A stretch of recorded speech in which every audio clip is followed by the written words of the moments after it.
ఒకసారి భద్రాద్రి కొత్తగూడెం జిల్లా వెళ్దాం. అక్కడ ఉన్నటువంటి తాజా పరిస్థితులు కావచ్చు, అదేవిధంగా భద్రాద్రి కొత్తగూడెం జిల్లాలో ఉన్నటువంటి పాపికొండల పర్యటనలకు ఒక షాక్ అంటూ కూడా ఒక వార్త హైలైట్‌గా కనబడుతోంది. దీనికి సంబంధించిన పూర్తి డీటెయిల్స్ అందించేందుకు మా ప్రతినిధి నవీన్ అందుబాటులో ఉన్నాడు. నవీన్. తెలంగాణ రాష్ట్రం ఆవిర్భావం తర్వాత గిరిజన జిల్లాగా ఏర్పడినటువంటి భద్రాద్రి జిల్లా అనేకమైనటువంటి పర్యాటక ప్రాంతాలు ఉన్నట్లు చూసుకోవచ్చు.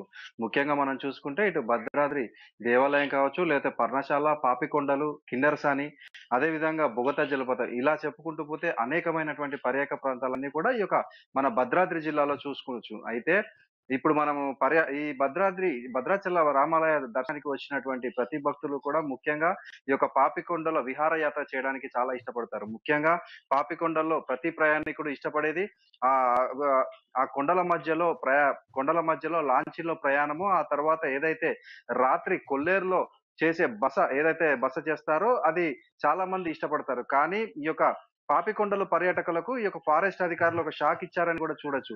ఏ విధంగా అంటే మనము ఇప్పుడు పాపికొండల్లో రాత్రి బస చేయడాన్ని ఫారెస్ట్ అధికారులు నిషేధించారని కూడా మనకు తెలుస్తుంది. ముఖ్యంగా మనం చూసుకుంటే పాపికొండలు అంతా కూడా అభయారణ్యం కాబట్టి అక్కడ ఈ యొక్క పర్యాటకంగా మార్చడాన్ని ఎందుకంటే వన్యప్రాణులకు ఇబ్బంది కలగకుండా ఈ యొక్క ఫారెస్ట్ అధికారులు మొదటి నుంచి కూడా ఈ యొక్క రాత్రి బస చేయడాన్ని వ్యతిరేకిస్తూనే ఉన్నారు. అయితే ఎవరైతే ఈ లాంచ్ ఓనర్లు ఎవరైతే ఉన్నారో వీరు కోర్టుకు వెళ్లి దానికి సంబంధించి స్టే ఆర్డర్ కూడా తెచ్చుకున్న నేపథ్యంలో అది లాస్ట్ ఫిబ్రవరిలో అది ముగిసిపోయింది. ఏదైతే స్టే ఆర్డర్ కోర్టు నుంచి తెచ్చుకున్నారో అది ముగిసిపోయిన నేపథ్యంలో ఈ విఆర్‌పురం మండలము మనకి బుచ్చిరాజు అనే సెక్షన్ ఆఫీసర్ ఈ యొక్క లాంచ్ ఓనర్లందరికీ కూడా ఈ బుకింగ్స్ అన్ని ఆపేయాలి అని కూడా ఆదేశాలు జారీ చేసినట్లుగా మనకు తెలుస్తుంది.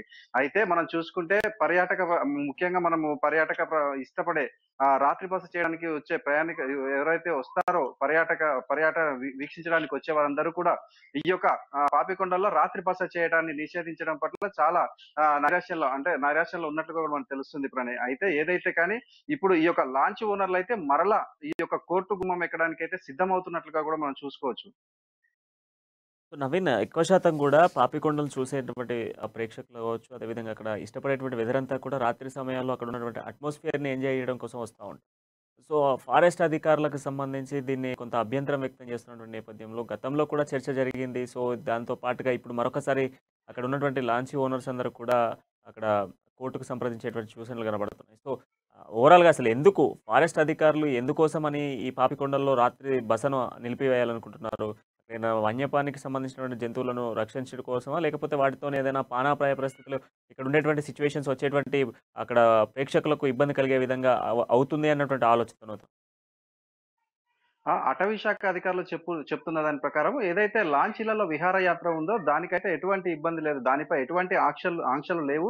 కేవలం ఈ రాత్రి బస చేసే దానిపై ఈ యొక్క రాత్రి బసలో నైట్ ఫైర్ క్యాంప్స్ అని అవని ఇవని అదే విధంగా కొంతమంది వచ్చినప్పుడు ఆ ఒక అభయారణ్యంలోకెళ్ళి వన్యప్రాణులను ఏమన్నా చేస్తారనే ఉద్దేశంతోటి కూడా ఈ అటవీ అధికారులు ఈ యొక్క రాత్రి బసను నిలిపివేస్తున్నట్లుగా కూడా మనకు తెలుస్తుంది. అయితే ఈ యొక్క రాత్రి బస చేసే దగ్గర చాలా అంటే కొంతమంది కుటుంబ సమేతంగా వస్తారు. కొంతమంది ఎవరైతే ఈ బ్యాచిలర్స్ వస్తారో వీరందరూ కూడా అక్కడ చేయరాని పని చేస్తే వన్యప్రాణులకు ఇబ్బంది కలుగుతుంది అన్న ఉద్దేశంతోటే ఫారెస్ట్ అధికారులు దీనిని నిలిపివేస్తున్నట్లుగా కూడా ప్రకటించారు. అయితే ఈ యొక్క లాంచ్ ఓనర్లు మళ్ళీ కోర్టుకు వెళ్లి స్టే ఏమన్నా తెచ్చుకోగలరా?